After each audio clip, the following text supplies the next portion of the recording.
नमस्कार दोस्तों, मैं सोनू और आप देख रहे हैं टेक्निकल सोनू टेक चैनल। इस वीडियो में टॉयलेट रेनोवेशन के बारे में जानकारी दूंगा। अभी ये यहाँ पे पुराना टॉयलेट था और उसको जो है रेनोवेट किया गया है। जैसे आप देख रहे हैं मेरे पीछे यहाँ पे टॉयलेट फ्लश वाल्व लगाया गया है जैक्वार का, साथ में यहाँ पे इंडियन सादा सीट है नीचे। उसके बाद अब यहाँ पे ये सब टूटेगा, कैंसिल होगा, यहाँ पे वॉल हंग कमोड आएगा और साथ में यहाँ पे टॉयलेट वाला एरिया है ये। अब मैं आपको बताऊंगा कि किस तरह से पाइप को आपको फिट करना है, प्रेशर को आपको कैसे मेंटेन करना है। ये देखिए, ये अपना मेन आउटलेट है। अब यहाँ पे आप देख सकते हैं ये अभी 1.25 इंच का पाइप दिख रहा है। ये 1.25 इंच का टी है, इसको मैं यहाँ पे ज्वाइंट कर दिया। ऊपर आप देख सकते हैं 1 इंच का एल्बो है। दरअसल यहाँ पे ये जो है ना पहले ही अंदर डाल के रखा गया था, इसलिए मुझको यहाँ पे इस तरह से टर्न करना पड़ा। एक एल्बो यहाँ पे है, एक एल्बो यहाँ पे दिया, 45 दिया, फिर 45 दिया, इस एंगल में यहाँ पे इसको टर्न किया। यह कोल्ड वाटर लाइन टैंक से आ रहा है और ये जा रहा है टॉयलेट वाले एरिया में और ये वाला जा रहा है बाथरूम वाले एरिया में। साथ में नीचे यहाँ पे आप देख रहे हैं ये जो अपना फ्रेश वाटर सप्लाई लाइन है, मोटर वाला है। जैक्वार का 5 वे डायवर्टर लगेगा, 3 इनलेट 2 आउटलेट। उसके बाद अब देखिए यहाँ पे इसलिए 2 पाइपलाइन, अपना ये टैंक वाला, उसके बाद नीचे वाला मोटर वाला आगे बढ़ रहा है। उसके बाद अब ये समझाता हूँ मैं आपको टॉयलेट वाला एरिया। देखिए नीचे आया, 1.25 इंच का टी दिया, टी दे के इसको मैं आगे लिया। अब देखिए यहाँ भी टी दिया, मैं 100 बाई 1.25 का टी दिया। उसके बाद अब आप देख सकते हैं इसको मैं यहाँ पे रिड्यूस किया, 100 बाई 3/4 करके रिड्यूस कर दिया, यानी कि 100 भी पौना करके आगे लिया। एक एल्बो दिया, एक टी दे दिया, टी दे के नीचे लिया, एल्बो दिया। उसके बाद बाहर से मैं दे दिया 3/4/1/2 का ब्रास एफ टी। ये बाहर ये जो गया है लाइन ना, ये गया है वॉशिंग मशीन के पॉइंट के लिए। इसका जो हाइट है वॉशिंग मशीन के पॉइंट का टाइल्स वाले सरफेस से मिनिमम 42 इंच, मैक्सिमम 48 इंच इसको आप रखेंगे फ्लोर लेवल से। अब ये लाइन टी से आगे दिया, 3/4 का पाइप है, इस तरह से आगे आ रहा है। एक एल्बो दिया, एल्बो देके इसको मैं इस तरह से नीचे डाउन किया। अब ये जो है ना ये जा रहा है वॉश बेसिन के लिए पॉइंट है। वॉश बेसिन का point right side cold water रहेगा, लेफ्ट साइड हॉट वाटर रहेगा। तो अभी यहाँ पे ये जो है ना ये अपना कोल्ड वाटर लाइन है, 3/4 का पाइप है, बाहर से लगेगा उस साइड से 3/4/1/2 का ब्रास एफ टी है। तो ये जो है वॉशिंग मशीन का पॉइंट है। हाइट आप समझिए, देखिए मिनिमम हाइट 18 इंच रखेंगे फ्लोर लेवल से, टॉप फ्लोर लेवल से। मैक्सिमम जो हाइट है इसका 22 इंच रखेंगे। अब ये लाइन इस तरह से आगे आ रहा है। वापस आइए टॉयलेट वाले एरिया में, समझाता हूँ मैं आपको मेट्रोफुल फ्लश वाल्व के बारे में। अब देखिए यहाँ पे ये जो है ना ये अपना टॉयलेट वाला एरिया और यहाँ पे आप देख सकते हैं टॉयलेट फ्लश वाल्व लगा हुआ है। अब ये जो है ये यहाँ पे लगा है 100 बाई 1.25 का। 2 तरह का फ्लश वाल्व आता है जैक्वार में या अदर ब्रांड में, 100 बाई 1.25, उसके बाद 1.5 बाई 1.25। इनलेट 1.5 इंच होगा, आउटलेट 1.25 इंच होगा। लेकिन इसमें क्या है, जैक्वार में इसमें इनलेट भी 1.25 है, आउटलेट भी 1.25 है। इसमें देखिए 1.5 बाई 1.25 का भी आता है, लेकिन अभी यहाँ पे मुझे जो मिला है वो है इनलेट भी 1.25, आउटलेट भी 1.25 है। तो इसको लगाने का एक तरीका है, अगर इसको आप गलत तरीके से लगाएंगे तो पानी पूरा भरपूर मिलेगा नहीं आपको, और क्या होगा कस्टमर कंप्लेन करेंगे कि जो है इसमें प्रेशर कम आता है या फिर एयर हो सकता है आ सके इसमें। तो तरीका ये है लगाने का। देखिए अब ये पानी 1.25 इंच का पाइपलाइन आ रहा है, पानी किसी भी ऑब्जेक्ट से टकराएगा तो उसका प्रेशर आगे का थोड़ा सा डिक्रीज हो जाएगा। कहने का मतलब है 1.25 इंच का पानी यहाँ पे आ रहा है और ये जो फ्लश वाल्व से होके निकलेगा तो उस केस में क्या होगा, पानी यहाँ आगे थोड़ा सा जो है वो डिक्रीज हो जाएगा, यानी कि कम हो जाएगा। इसलिए जब आपके पास इस तरह का फ्लश वाल्व हो, यानी कि इनलेट भी 1.25 हो, आउटलेट भी 1.25 हो, तो उस केस में आपको क्या करना है, देखिए ये 1.25 इंच का जो लाइन आगे जा रहा है ना, इस तरह से देखिए, देख सकते हैं आप, यहाँ से इसको मैं बाहर ले लिया तो इसको थोड़ी दूर ले जाके, कुछ दूर ले जाके इसको 1.25 से 1.5 कर देना है। 100 बाई 1.5 कर देंगे तो फिर ये जो मेट्रोफुल है ना, ये फ्लश वाल्व ये 1.5 बाई 1.25 ही बन जाएगा, 1.5 बाई 1.25 की तरह ही काम करेगा ये। तो 100 बाई 1.25 का जो फ्लश वाल्व है इसको लगाने का ये तरीका है, ठीक है। अगर ये लाइन सीधा 1.25 इंच का ले जाके अगर आप टैंक में कनेक्ट करेंगे तो प्रॉब्लम आएगा। इसलिए ध्यान रहे जब भी आप 100 बाई 1.25 का ये फ्लश वाल्व लगाएं तो थोड़ी दूर ये पाइप को 1.25 ले जाएं, उसके बाद उसको ले जाके रिड्यूस कर दें, टैंक में 1.5 इंच कर दें, ठीक है। इस तरह से करना है, समझ लिया आपने। अब इसका हाइट आप समझिए टॉयलेट फ्लश वाल्व का। देखिए मिनिमम हाइट जो है इसका आप रखेंगे फ्लोर लेवल से 40 इंच, मैक्सिमम इसको आप 42 इंच रखेंगे। Minimum 40 inch, maximum 42 inch. वो इस चीज़ का भी ध्यान रखना होता है। यहाँ पे मेरा आएगा वालहंग WC, वालहंग WC यहाँ पे वाल पे माउंट हो जाएगा। अब देखिए किसी भी तरह का यहाँ पे कमोड लगे तो उसका जो टॉप लेवल हाइट है ना फ्लोर से वो 17 इंच होता है।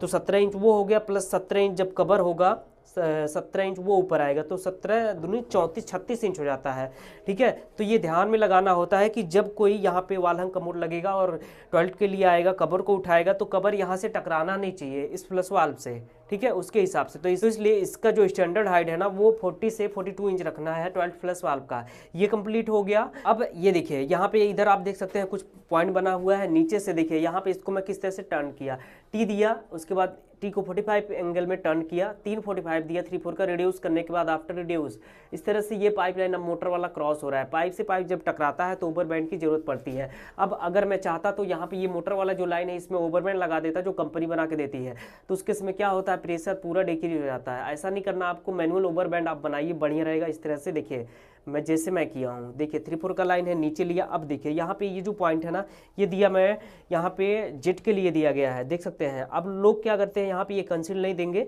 यहाँ पे सीधा एक जो है यहाँ पे ब्रास टी या फिर ब्रास एल्बो एक पॉइंट देते हैं, वहाँ से जेट का पाइप लेके जाते हैं, WC में कनेक्ट करते हैं। जेट तो पहली बार लगता नहीं है, और लगता भी है तो देखिए यहाँ अगर आप पॉइंट देंगे साइड में तो यहाँ से ये पाइप टकराएगा। देखिए अब कोई जब यहाँ पे बैठेगा इस तरह से तो ये पाइप जो है ना यहाँ से आके घूम के टकराता है, इसलिए जो है जेट का पाइप मैंने दे दिया, यहाँ पे पीछे पॉइंट दिया गया है। अब यहाँ पे कोई कंसील को ऑपरेट करेगा, जेट पानी फेंकेगा, फ्रेश हो लेंगे। ये वाला एरिया पूरा स्पेस होगा, पूरा खाली होगा, पाइप वगैरह कुछ लटकेगा नहीं, जो भी पाइप होगा सब पीछे होगा। इस तरह से यहाँ पे काम किया गया है। उसके बाद अब देखिए यहाँ पे टी से इसको आगे लिया, 3/4/1/2 का ब्रास एल्बो दिया। ये जो है ना ये है अपना हेल्थ फ्यूसेट का पॉइंट यहाँ पे दे दिया मैं। अब जिसको हेल्थ फ्यूसेट से फ्रेश होना होगा वो हेल्थ फ्यूसेट का इस्तेमाल करेंगे, यूज करेंगे, और जिसको जेट चाहिए, जेट को ऑपरेट करने के लिए यहाँ पे ये कंसील दिया गया है। यहाँ पे मेन पर्पज इसका देने का ये है कि पहली बात तो ऑपरेट करने में इजी होगा, प्रेशर भी मन मुताबिक इसको आप एडजस्ट कर पाएंगे। उसके बाद यहाँ पे ये जो है ना पाइप लटकेगा नहीं। तो इस तरह से टॉयलेट वाला एरिया यहाँ पे कंप्लीट हुआ। आगे देखिए, आगे मैं आपको दिखाता हूँ। देखिए दोनों पाइपलाइन, ऊपर वाला टैंक वाला, नीचे वाला फ्रेश वाटर मोटर वाला, इस तरह से आ रहा है। पिलर है, देखिए पिलर को कट किया गया है, पुराना था पहले ही कट हुआ था। देखिए 2 एल्बो दिया, अब इस तरह से 45 लिया मैं। अगर आप एल्बो लगा रहे हैं तो साथ में यहाँ पे 45 देना है। अगर यहाँ भी एल्बो लगाएंगे तो प्रेशर पूरा खत्म होगा, चौपट होगा ही, साथ में ब्लॉकेज भी आएगा। अब एक एल्बो दिया तो यहाँ पे 45 दिया, 45 से एल्बो बनाया मैं, एक एल्बो यहाँ दिया, फिर 45 देके इस तरह से आगे लिया। अब देखिए फिर यहाँ पे आप देख सकते हैं, अगर मैं एल्बो दिया तो इसके बाद आगे यहाँ पे 45 से टर्न किया, ऊपर एल्बो दिया 45 से टर्न किया। ऊपर वाला कोल्ड वाटर है टैंक वाला, नीचे वाला फ्रेश वाटर है। देखिए अब ये आ गया अपना बाथरूम वाले एरिया में, देखिए इस तरह से आ रहा है। अब देखिए यहाँ पे आया, टी दिया, टी देके नीचे आ रहा डाइवर्टर में। उसके बाद ये टी देके आगे मैं भेज रहा हूँ गीजर के पॉइंट के लिए। देखिए यहाँ पे गीजर का पॉइंट है। अब गीजर का पॉइंट 45 दिया, 1/आधा का ब्रास एल्बो दिया, 1/1/2 का ब्रास एल्बो। ये जो है अपना कोल्ड वाटर लाइन है गीजर के लिए। अब गीजर का जो पॉइंट है, राइट साइड कोल्ड वाटर आएगा, लेफ्ट साइड में हॉट वाटर आएगा। ध्यान रहे, देखिए कोल्ड वाटर के लिए आप किसी भी साइज का पाइप रखें, कोई दिक्कत नहीं है, जैसे आधा इंच, पौना inch, 1 inch, 1.25 inch, 1.5 inch, 2 inch, कोई दिक्कत नहीं है। लेकिन ध्यान से समझिए, देखिए हॉट वाटर के लिए जो गीजर वाले टैंक से हॉट वाटर आएगा ना, आउटलेट उसका आधा इंच होता है। देखिए गीजर आपके सामने यहाँ पे टंगा हुआ है, इनलेट भी आधा इंच है, आउटलेट भी आधा इंच है। अब यहाँ पे हॉट वाटर के लिए देखिए, अगर मोटी डाया का आप पाइप डालेंगे ना तो उस केस में देखिए क्या होगा, पानी जो है पहले भरेगा, स्टोर होगा, फिर गिरेगा। क्योंकि मोटे डाया का, मान लीजिए यहाँ पे हॉट वाटर के लिए अगर आप 4 इंच का पाइप डाल दो तो क्या होगा, पहले जो पूरा 4 इंच का पाइप होगा वो पानी से भरेगा, फिर गिरेगा, भरने के बाद खूब तेजी से आएगा, उसके बाद फिर प्रेशर जो है कम हो जाएगा, तो प्रेशर में फ्लैक्चुएशन होगा, कस्टमर कंप्लेन करेंगे, प्लम्बर से लास्ट में जो है किचकिच होता है, झगड़ा होता है। तो वो सब इसी कारण से होता है। बिल्कुल बारीकी से काम करना, सही तरीके से। यहाँ पे कोल्ड वाटर के लिए आप 1 इंच किसी भी साइज का पाइप डालिए, कोई मैटर नहीं करता है। लेकिन हॉट वाटर के लिए हमेशा आधा या फिर पौना का पाइप डालना है, प्रेशर को बैलेंस करने के लिए, ठीक है। ज़्यादा एल्बो ना यूज करें। आप देख सकते हैं टोटल 45 के साथ इतना काम हुआ अच्छे तरह से। अब हॉट वाटर आया, एक एल्बो देके नीचे लिया, आ रहा डाइवर्टर में, बता रहा हूँ 3 इनलेट 2 आउटलेट डाइवर्टर किस तरह से आप फिट करेंगे, कनेक्शन को कैसे आप चेक करके लगाएंगे। ये शावर लाइन है, ये कोल्ड वाटर लाइन है, टैंक वाला नीचे आ रहा है, उसके बाद ये मोटर लाइन है। अब देखिए इस तरह से नीचे आ रहा है, देखिए डाइवर्टर यहाँ पे लगा हुआ है। डाइवर्टर के बारे में आप समझे किस तरह से इंस्टॉल करेंगे, कनेक्शन में किस तरह से आपको मेजर करना है, चेक करना है, ताकि जो है गलत ना हो।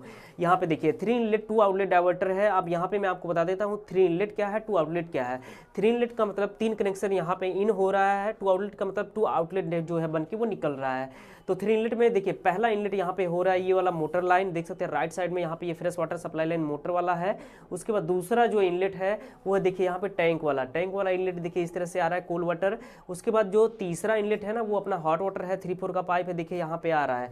लेफ्ट साइड में हॉट वाटर, राइट साइड में मोटर वाला फ्रेश वाटर, ऊपर से आ रहा है अपना ये कोल्ड वाटर। ये चेकवार का डाइवर्टर में इस तरह से है। अदर डाइवर्टर में जो टैंक वाला इनलेट है वो नीचे से होता है, लेकिन मोटर ये सेम जगह पे होता है। तो 3 इनलेट यहाँ पे कंप्लीट हो गया। पहला इनलेट ये हो गया राइट साइड में मोटर वाला, दूसरा इनलेट ये हो गया टैंक वाला ऊपर से आ रहा है, तीसरा इनलेट ये हो गया अपना हॉट वाटर। अब 3 इनलेट कंप्लीट हो गया। 2 आउटलेट में पहला आउटलेट देखिए यहाँ पे स्पाउट के लिए पॉइंट दिया गया है, और दूसरा आउटलेट जो है ये आप देख सकते हैं इस तरह से आ रहा है, शावर का पॉइंट यहाँ पे दिया गया है। शावर के पॉइंट का जो हाइट है टाइल्स वाले सरफेस से कम 6 फीट, मैक्सिमम इसको आप 7 फीट रखेंगे। 7 फीट रखने का बेनिफिट ये होगा कि 6 फीट के आदमी भी इजीली नहा पाएंगे, ठीक है। 6 फीट पे अगर आप देते हैं शावर का तो 6 फीट के आदमी को झुकना या फिर बैठ के नहाना पड़ेगा। सबसे बढ़िया होगा शावर का जो हाइट है वो आप 7 फीट पे ही रखें, अगर सीलिंग का हाइट वगैरह प्रॉपर है तो। सीलिंग जो है अगर 9 फीट पे सीलिंग का हाइट जो है, अगर सीलिंग शावर आप लगा रहे हैं तो इसको 8 फीट या फिर सीलिंग में ही फिट हो जाता है। देखिए ये शावर है, पाइप को क्रॉस करने के लिए इस तरह से मैनुअल ओवर बैंड आप बनाइए, 445 लगता है, या फिर टी के साथ एल्बो के साथ अगर बनाएंगे तो फिर 345 लगता है। इस तरह से देख सकते हैं यहाँ पे आके कनेक्ट हो गया शावर वाला। अब आप देखिए कनेक्शन के बारे में बता रहा हूँ मैं। यहाँ पे ये जो कोल्ड वाटर आ रहा है इस साइड लिखा रहता है सी लिखा है। सी का मतलब आप ये मत समझ लेना कि टैंक वाला कोल्ड वाटर, सी का मतलब कोल्ड होता है ये, तो ये मत समझना कि कोल्ड वाटर। अब यहाँ पे देखिए ये जैक्वार का डाइवर्टर है, तो इस साइड में अगर आप देख पाए तो इस साइड में लिखा रहता है टी। देखिए जहाँ पे मेरा ये जा रहा है ना, देखिए यहाँ पे लिखा है टी, उसके बाद इसी साइड में यहाँ पे इस साइड अगर आप देखेंगे तो यहाँ पे लिखा है सी। देखिए यहाँ पे लिखा है सी, तो इसका मतलब क्या हुआ, कई बार क्या करते हैं जो प्लम्बर लोग हैं ना वो गलती करते हैं। यहाँ पे दूर से मुँह देखिए, यहाँ पे देखिए डाइवर्टर में क्या करते हैं नए प्लम्बर, नए लड़के के लिए बहुत ज़्यादा यूजफुल है। यहाँ पे सी और टी का मतलब ये है कि टैंक, टी का मतलब टैंक, सी का मतलब कोल्ड, यानी कि टैंक वाला जो कोल्ड वाटर है उसके लिए ये लाइन है। और जहाँ पे सिर्फ सी लिखा है उसका मतलब आपको ये हो गया कि ये fresh water supply line motor वाला। अब किसी डाइवर्टर में एफ लिखा होता है, एफ का मतलब फ्रेश वाटर यानी मोटर वाला, लेकिन जैक्वार में अभी यहाँ पे सी लिखा है, सी का मतलब जो है ये अपना कोल्ड वाटर हो गया मोटर लाइन। और जिसमें टैंक कनेक्ट होगा वहाँ पे इस साइड टी दिया है, सी दिया है, ठीक है। एक तरीका और है चेक करने का, अगर आप प्रोफेशनल है तो जो है फूंक मार के चेक कर सकते हैं इसको ऑपरेट करके, ठीक है। क्योंकि ये जो डाइवर्टर है ना 2 ही केस में मिक्स होता है, एक तो जो है कोल्ड वाटर टैंक वाले के साथ में और एक हॉट वाटर के साथ में। मोटर के साथ में किसी भी तरह का मिक्सिंग का सेटअप यहाँ पे नहीं है डाइवर्टर में, और मोटर का जो पानी है उसको मिक्स करने की जरूरत भी नहीं है। तो कुल मिला के हॉट वाटर और टैंक वाला कोल्ड वाटर उसी के साथ ये जो है मिक्स होता है। तो अगर आप कनेक्शन उल्टा करेंगे तो मिक्स नहीं होगा, मिक्सिंग में प्रॉब्लम आएगा। इसलिए इस सब बारीकियों को ध्यान में रखते हुए आपको काम करना है, ठीक है। अब स्पाउट है यहाँ पे नीचे आप देख सकते हैं लगा हुआ है। स्पाउट के पॉइंट का जो हाइट है टाइल्स वाले सरफेस से मिनिमम 30 इंच मैक्सिमम 32 इंच रखेंगे। डाइवर्टर यहाँ पे है, डाइवर्टर का ये सेंटर पॉइंट मेजर करना हाइट के लिए टाइल्स वाले सरफेस से मिनिमम 40 इंच मैक्सिमम 42 इंच रखना है, यानी कि कम से कम 40 और मैक्सिमम 42 इंच रखना है। और डाइवर्टर को लगाते समय ये सब आपको प्रॉपर टेफ्लॉन वगैरह, ब्रास एमटीए वगैरह लगा के रखना है ताकि जो है लीकेज ना आए। टेफ्लॉन का प्रॉपर ध्यान रखना है, टाइट भी आपको प्रॉपर करना है। इस तरह से इस मास्टर बाथरूम का पाइप फिटिंग यहाँ पे कंप्लीट हो गया है। मैंने सब कुछ यहाँ पे आपको दिखा दिया। गीजर का हाइट मैं आपको बता देता हूँ। देखिए गीजर का ये जो हाइट है टाइल्स वाले सरफेस से मिनिमम जो है 6 फीट मैक्सिमम 7, 8, 9 रखें, कोई भी दिक्कत नहीं है, ठीक है।